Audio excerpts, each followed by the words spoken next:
Hello everyone.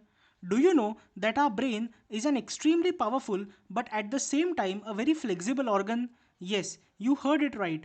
We have all heard about the concept of neuroplasticity. We know that if we stimulate our brain enough, our brain becomes more and more powerful. Basically, the brain works on the very simple principle that the more you use it, the more efficient and the more powerful it becomes. So the more you apply your brain and keep it challenging, give challenging tasks to your brain develops in its capacity. This is called as cognitive reserve. Cognitive reserve refers to the brain's ability to maintain normal cognitive function in the face of age related changes or injury or disease. Cognitive reserve basically refers to the brain's power to remain resilient even in the face of uh, diseases like dementia, Alzheimer's, or brain injury, etc. So basically, when brain faces anything adverse, cognitive reserves refers to that ability of brain to keep functioning normally, even in the face of the injury or the disease. It acts as a form of resilience, allowing people to better withstand the impact of neurodegenerative processes or brain damage without exhibiting noticeable cognitive decline.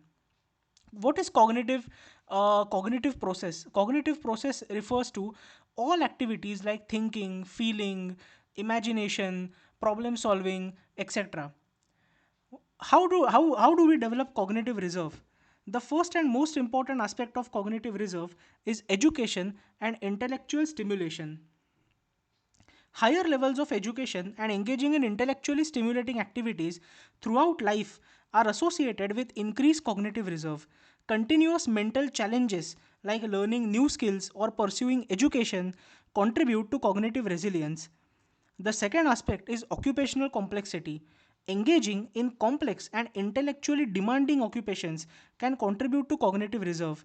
Jobs that involve problem solving, critical thinking, and varied tasks may enhance the brain's ability to adapt to the different kinds of challenges. The third aspect is bilingualism. Being fluent in more than one language has been linked to cognitive reserve. Bilingual individuals may experience delayed onset of cognitive decline because of Alzheimer's, dementia, or damage as compared to monolingual individuals. The fourth aspect can be social engagement. Maintaining an active social life and participating in social activities contributes to cognitive reserve. Social engagement provides cognitive stimulation and emotional support, which can have positive effects on brain health. Basically, this has been proven through experiments on rats that when you apply and stimulate your brain more, your brain's cognitive abilities develop to a great extent. When an experimental rat, was put in a maze, and when the rat had to actually solve a different new maze every day to get food, that rat's brain, after a month, showed significant cognitive improvement. But on the other hand, another experimental rat who was just given food and not given any kind of challenge for a couple of days or weeks, and when that rat's brain was assessed, his brain had actually found the scientists found very fewer neural networks in the rat's brain.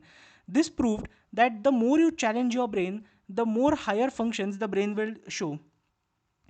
Cognitive activities in later life are also very important for cognitive reserve. Continuing to engage in cognitive activities like reading, playing games, or pursuing hobbies in later life is associated with higher cognitive reserve. These activities help maintain cognitive function and promote neuronal plasticity. The concept of cognitive reserve emerged from observations that individuals with similar levels of brain pathology, like Alzheimer's disease, could show different levels of cognitive impairment.